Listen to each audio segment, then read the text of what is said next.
Olá pessoal, como é que vocês estão? Bem, hoje a gente vai ter a nossa primeira aula dentro da disciplina de Introdução à Variável Complexa.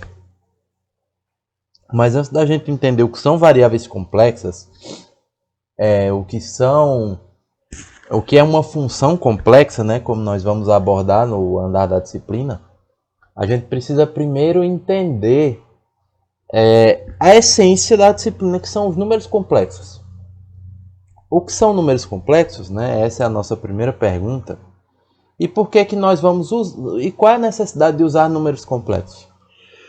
Porque é que muitas vezes a gente acaba tendo que recorrer a variáveis complexas, né? Porque em determinados momentos no andar da nossa vida estudantil, nós percebemos que os números naturais eram insuficientes, os inteiros eram insuficientes, né?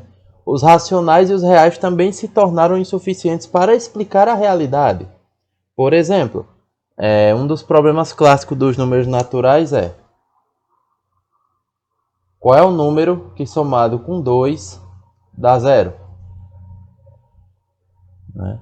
Então eu precisaria de uma representação numérica para indicar que eu estou com uma dívida, né? Só que eu tenho R$2.000 aqui para pagar essa dívida. E a dívida é de R$2.000. E aí, como eu tenho 2.000 e vou pagar a dívida de 2.000, dá 0, né? Eu fico zerado, fico sem saldo. Mas como é que eu represento esses R$2.000 numericamente? E aí surgiu a necessidade da criação dos números inteiros, né? Ou chamados também de números negativos. Deixa eu só ver aqui o tempo para marcar, pronto. Ou também chamados números negativos, né? Também houve a necessidade de se representar numericamente, né? Essa palavra que eu estava procurando, numericamente, os números que indicam uma parte de um todo. Por exemplo, eu tenho um objeto aqui que eu quero dividir em 4 partes. Só que essas 4 partes desse objeto, né, as 4 partes desse objeto aqui, o x vai representar essas partes, eles dão o objeto inteiro. Como é que eu vou representar isso numericamente? Né? Então, cada pedaço vai representar 1/4, né, daquele objeto. Só que aí também surgiu a necessidade, né, e aí surgiu a necessidade, diante desse cenário, de se apresentar os números racionais. Mas os números racionais também não eram o suficiente para resolver todos os nossos problemas. Surgiu também a situação onde, por exemplo, eu queria saber qual era o número que elevado ao quadrado dá 2. Quem será esse número? E aí eu não vou entrar em detalhes aqui, mas esse tipo de problema surgiu a partir do problema da quadratura do círculo, né? Então eu queria saber um número que ao quadrado dá 2. Hoje a gente sabe que isso é raiz de 2, né? Mas a época não era tão trivial assim. E aí surgiu a necessidade de se representar numericamente os chamados números irracionais, que são números que não são racionais, que eu não posso representar na forma de fração. E aí dessa forma surgiram os números reais, que são o maior conjunto numérico que a gente conhece até hoje, né? Até hoje, quando eu digo da aula de hoje, né? Talvez alguns de vocês já conheçam os números complexos, mas não são todos, né? Não são todos vocês que conhecem.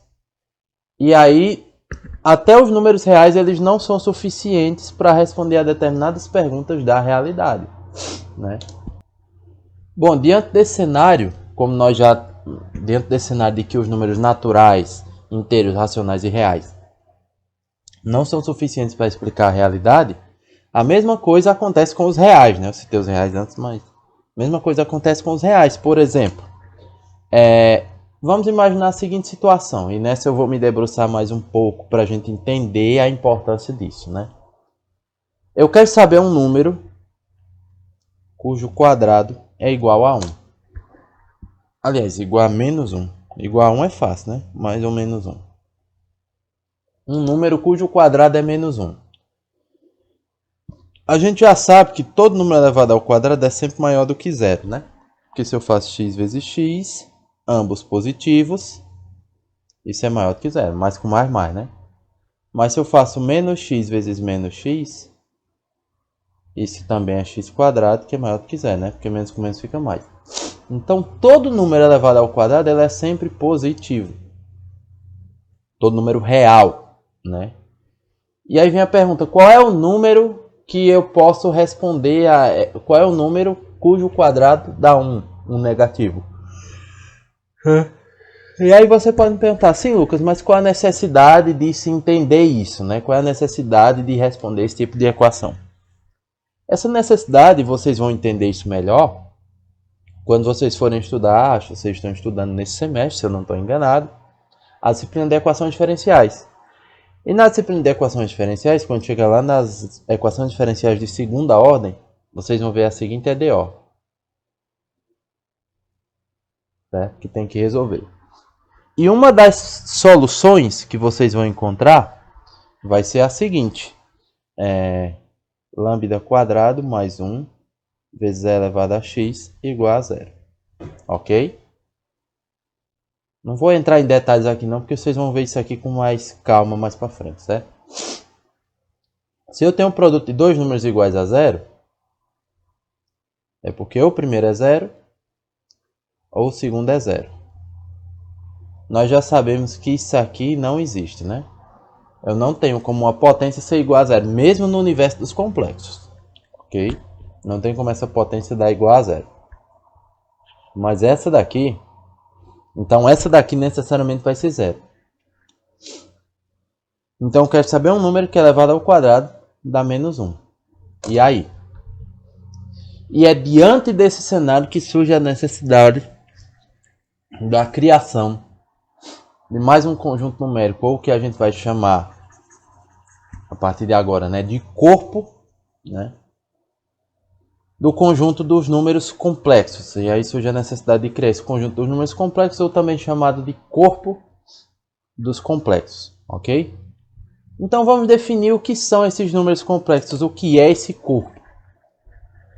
Seja considerado, você vai considerar C, né, esse C aqui, o conjunto dos complexos, onde a gente tem reais cartesianos com os reais. O que é que isso quer dizer? Nós estamos falando do plano cartesiano, nós estamos falando de um par ordenado. Quando eu pego R cartesiano R, isso quer dizer que eu estou falando do R2, ou seja, do plano, né? Do eixo real XY. Então, esses pares ordenados, eles vão ser definidos a partir de duas operações. Essas duas operações bem definidas nós vamos chamar do corpo dos complexos, certo? O que são essas duas operações? Nós vamos ter a operação de soma, né? Onde eu tenho o par ordenado x1, y1 somado com x2, y2. E aí eu vou somar a primeira coordenada com a primeira do segundo par, ou seja, x1 mais x2. E eu vou somar as segundas coordenadas com as segundas coordenadas, y1 mais y2, gerando a segunda coordenada. Essa é a definição da operação de adição, ok? E a operação de multiplicação, né, que é a segunda operação bem definida, onde nós vamos ter a multiplicação desses pares ordenados, a primeira coordenada vai se dar a diferença entre o produto dos x e o produto dos y. Então eu vou fazer x1 vezes x2 menos y1 vezes y2, certo? E a segunda coordenada vai ser a soma de x1 e y2, ou seja, a primeira com a última, né, do segundo par, e o produto da segunda com a primeira do segundo par, ou seja, isso aqui, né?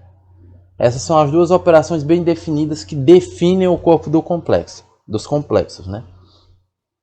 E a gente vai já dizer direitinho porque alguns podem estar se perguntando, professor, mas o complexo não tem aquela notação do I?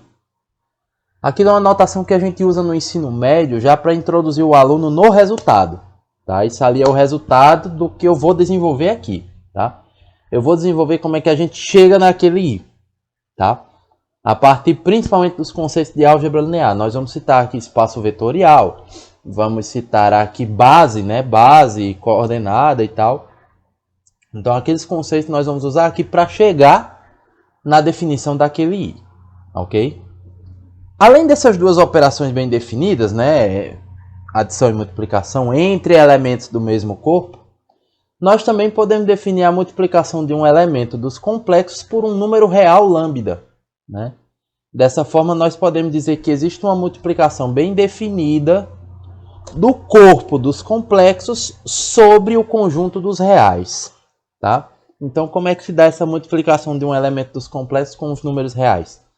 Eu vou pegar o número real lambda e vou multiplicar por cada coordenada do meu elemento complexo. Ou seja, então lambda vezes xy, isso é lambda x, lambda y.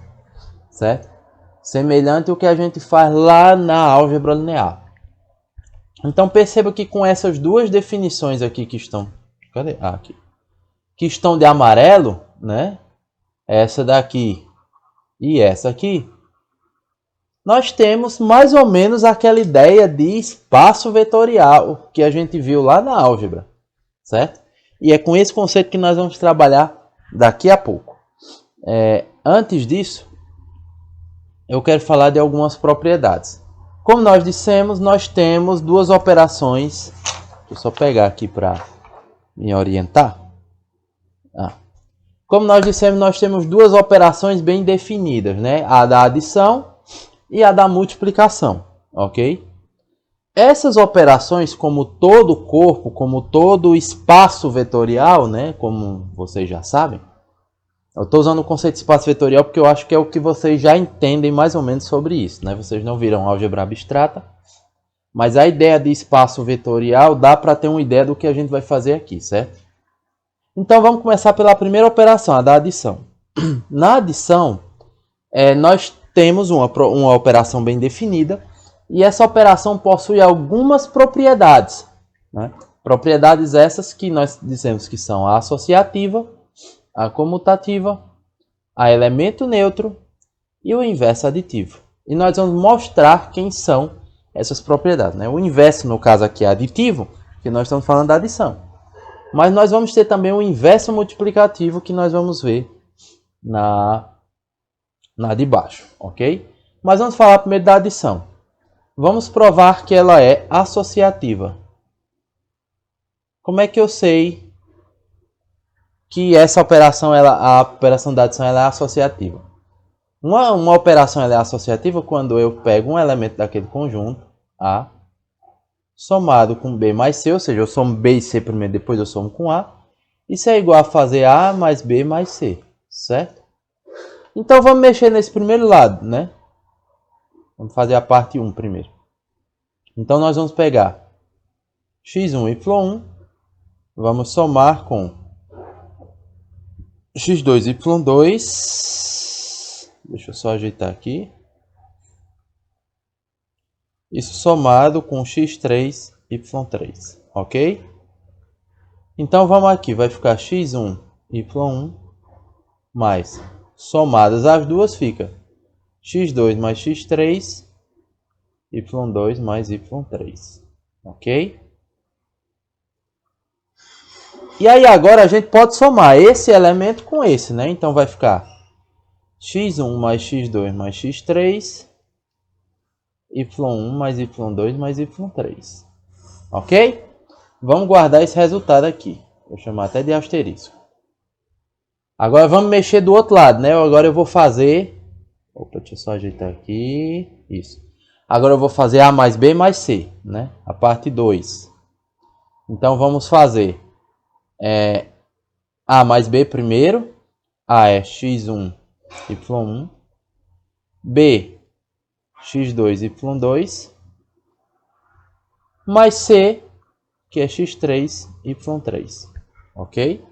E aí vamos somar esse pedaço aqui. Vai ficar x1 mais x2, y1 mais y2. Agora vamos somar com x3, y3, ok? Aí vai ficar o quê? x1 mais x2 mais x3, y1 mais y2 mais y3. Então perceba que isso aqui que eu encontrei é igual a asterisco. Como isso é igual a isso, significa dizer que a igualdade prevalece, né? Então esse daqui, que eu vou pintar de amarelo,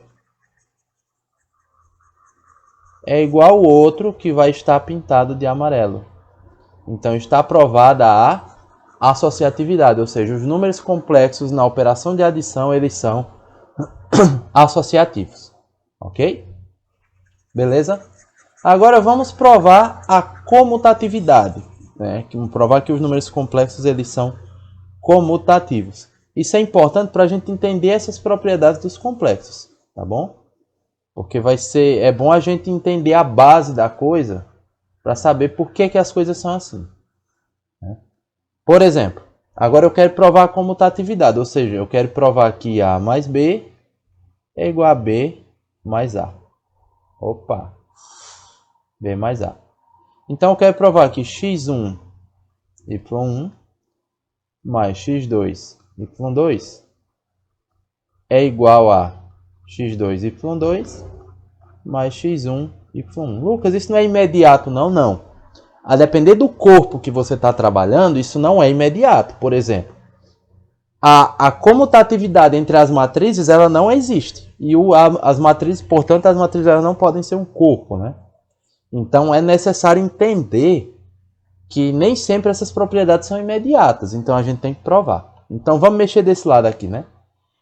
Aqui vai ficar x1 mais x2, y1 mais y2. Ok? Do outro lado vai ficar x2 mais x1, y2 mais y1. Ok? Deixa eu só ver em quanto tempo vai, só para a gente não passar muito do tempo, né? Então perceba que aqui dentro dos pares ordenados eu estou trabalhando com números reais. Como eu estou trabalhando com números reais, os números reais nós já sabemos que eles são comutativos. Então, x1 mais x2, y1 mais y2. Como esses números reais eles são comutativos, eu posso trocar a ordem aqui. x1 mais x2, y1 mais y2. Lucas, eu não posso trocar fora não, porque eu estou fazendo o que eu quero provar. Tá? Eu posso trocar depois da soma. Depois da soma, a ordem eu posso alterar, porque eu estou falando de números reais. Então, provamos com isso a comutatividade. Agora vamos provar a existência do elemento neutro e mostrar quem é ele, né? Porque o elemento neutro ele é único. Isso é outra demonstração que eu não vou fazer aqui. Mas o elemento neutro e o inverso aditivo geralmente ele é único, certo? Se a operação é bem definida. Então, por exemplo, o que é o elemento neutro? O elemento neutro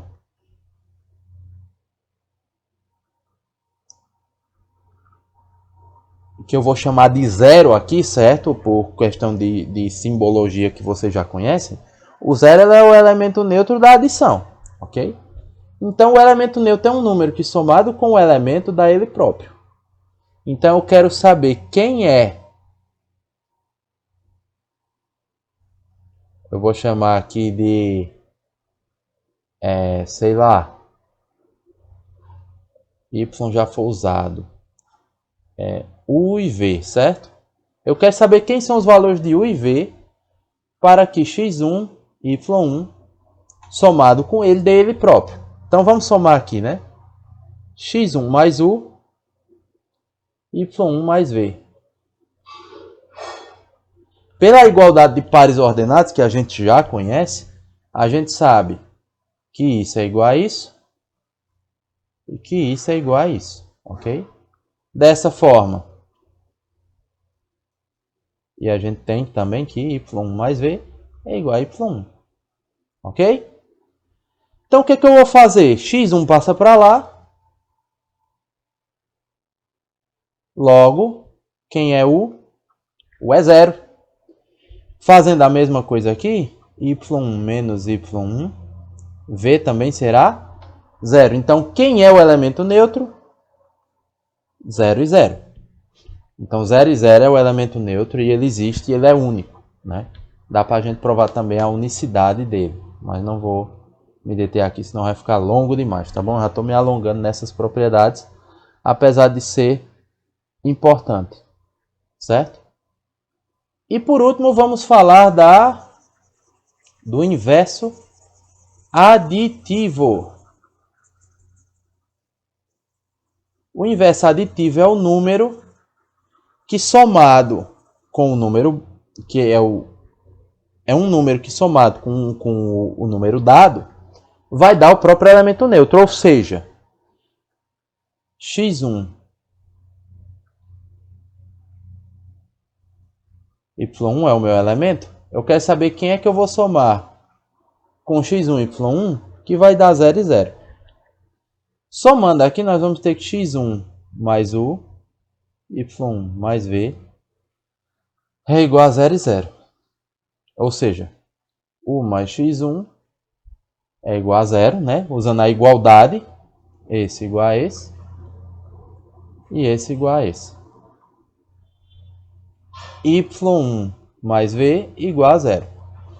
Então, u é igual a menos x1, v é igual a menos y1. Quem é o inverso aditivo, né? O inverso aditivo u e v é menos x1 menos y1. Então, com isso, nós provamos a existência das 4 propriedades da adição, né, dos números complexos. Ok? Então, está aí demonstrado que elas existem e quem são seus elementos. Tá bom? A aula de hoje já está passando dos 20 minutos. E aí, eu vou fazer o seguinte. Eu vou interromper por aqui a nossa aula de hoje. Certo? Porque senão o vídeo vai ficar longo. As propriedades da multiplicação, elas são mais demoradas, certo? Nas minhas notas de aula aqui, a única que é curtinha é o elemento neutro, as outras elas são bem chatas de fazer, tá bom? Então eu vou fazer o seguinte, eu vou deixar elas para a próxima aula, principalmente o inverso multiplicativo. Tô vendo aqui que o inverso multiplicativo é bem tenso, tá? Para fazer. Então eu vou deixar ele para a próxima aula. Tá bom? Senão o vídeo vai passar dos 30 minutos aí fácil, tá? Se brincar, depois da comutatividade e associatividade já vai passar dos 30 minutos. Então eu vou deixar para mostrar eles na próxima aula, ok? E na próxima aula a gente vê as propriedades da multiplicação e a gente já avança com o conteúdo, falando sobre a questão do espaço vetorial, a base desse espaço e de onde vem a notação i, tá? Como é que a gente define a notação i e, se der tempo, resolver algumas questões, tá bom? Não sei se eu consigo deixar a lista essa semana, tá? Porque a gente está começando o conteúdo, eu estou lendo ainda o material, então estou tendo que elaborar as questões ainda, tá? Então eu não sei se eu consigo deixar a lista essa semana, mas provavelmente na próxima eu consigo deixar, tá bom? Eu vou deixar esse slide disponível, porque ele é o slide do capítulo 1 e 2 do livro, né? Nós já vimos o capítulo 1 hoje e começamos o 2. Ok? E acho que na próxima aula a gente consegue terminar o 2 ou então ficar bem encaminhado. Ok? Pois por hoje é isso. Vamos começar devagar, porque alguns ainda estão terminando o semestre anterior, né? Finalizando algumas coisas, inclusive eu. E é o tempo que a gente vai se readequando e vai entrando nessa disciplina. Porque assim, essa disciplina é bem pesada, tá? Ela não é trivial, assim. Não significa dizer que é impossível ou difícil de vocês passarem. Pelo contrário, eu acho que dá pra aprender bem ela, bem tranquilo mesmo. Mas a gente tem que ir devagar pra não colocar o carro na frente dos bois, ficar muita coisa, tá? Então é isso. A gente vai conversando, vou atualizando vocês. E é isso. Qualquer coisa, chama lá no Classroom, né? Manda uma mensagem se tiver alguma dúvida. E como eu já disse no vídeo passado, toda semana nós vamos ter um momento para tirar dúvida, conversar. E aí todas as coisas a gente acerta por lá, tá bom? Pois abraço, gente, e até a próxima.